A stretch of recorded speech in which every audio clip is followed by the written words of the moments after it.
So the 5 proven methods in gross profit in drink are: complimentary drinks can add up to 0.5% of your gross profit. Waste and line cleaning can add up to 1% of your gross profit. And sales mix and promotions can add up to 2%. Focusing on your cost prices and retail prices can add up to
So line cleaning, this is one the biggest area purely because most places don't do it, okay?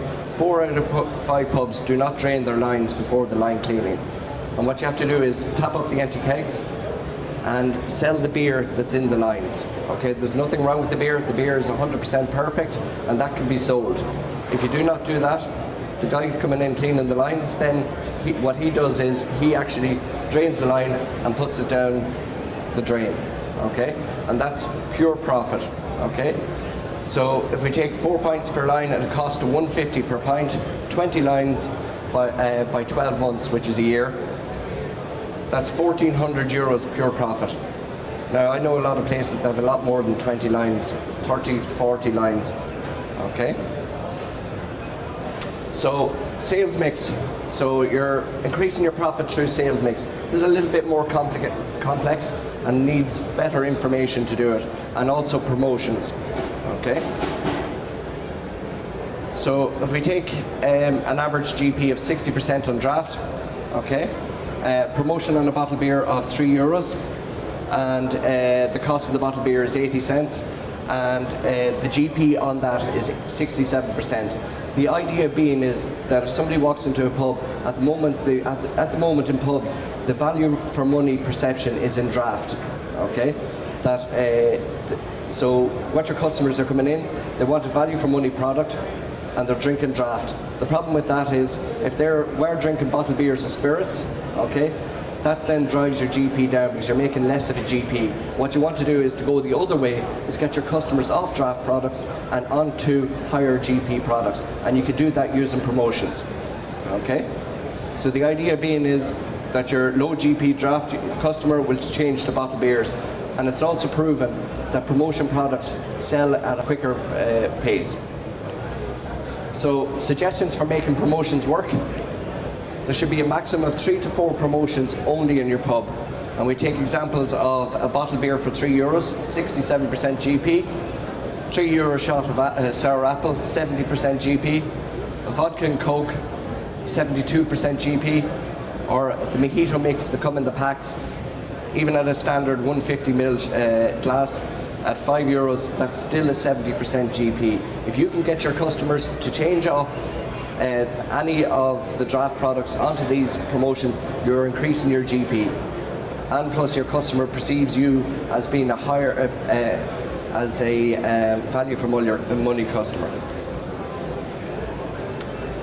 So focusing on cost prices, this is one area that I feel that the owners of businesses have a good grasp on. They know what they're buying it at, they know what they're selling it at. Okay, if you exclude draft, there's about 100 selling products in your pub or business.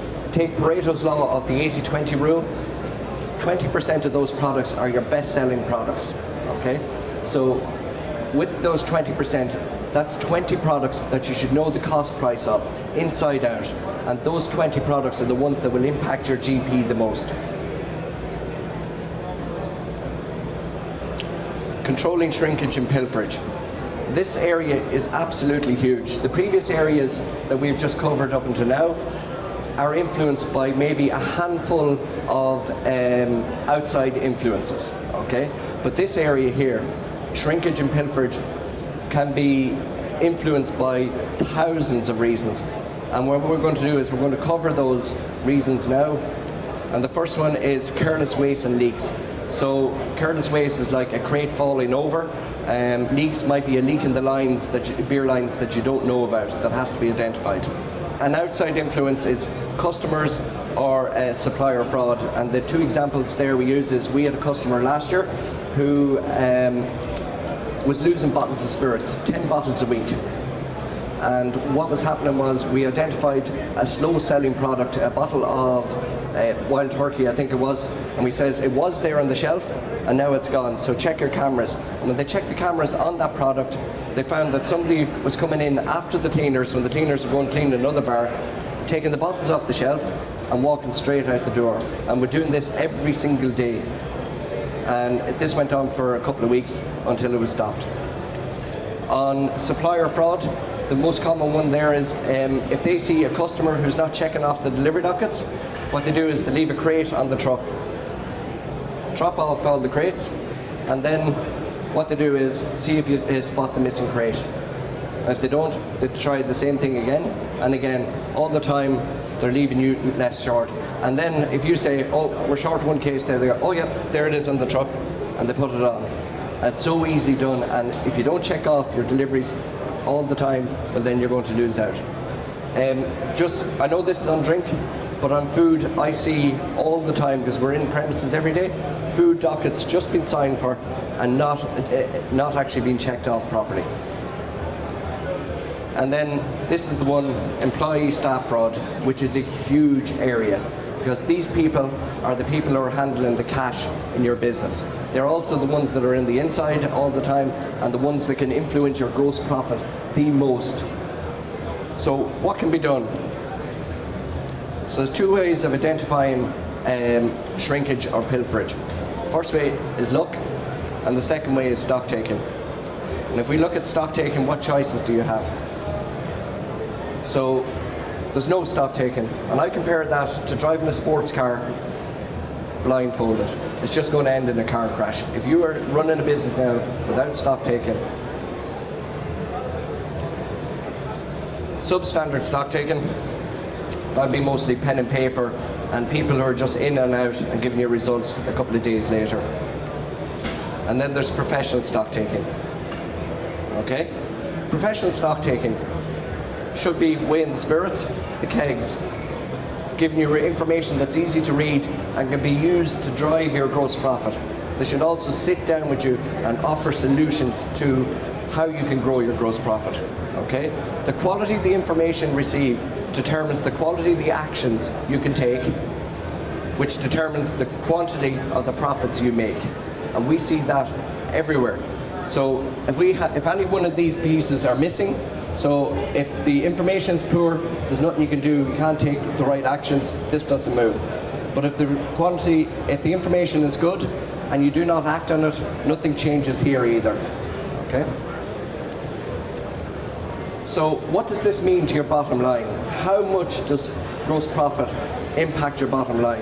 And the reason why this is so important is because if we take a premises here that has $1 million a year turnover, a GP is 60%, and a net profit of 9%, given 93,000.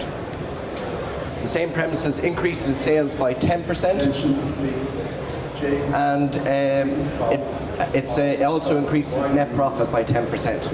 Okay? Well, what I'm going to show you is an alternative. Increasing your profit by 10% these days, or your sales by 10% these days, is not that easy. Okay? But if you can increase your gross profit just by 1%, and the methods I've shown you previously should do a lot more than just 1%. But if we just pick a figure of 1%, okay? So here's the GP increasing by 1%. The sales are still the same as the first one, okay? Our net profit has increased by 11%, okay? So it's gone from 93,000 to 104,000, which is greater than increasing your sales by 10%.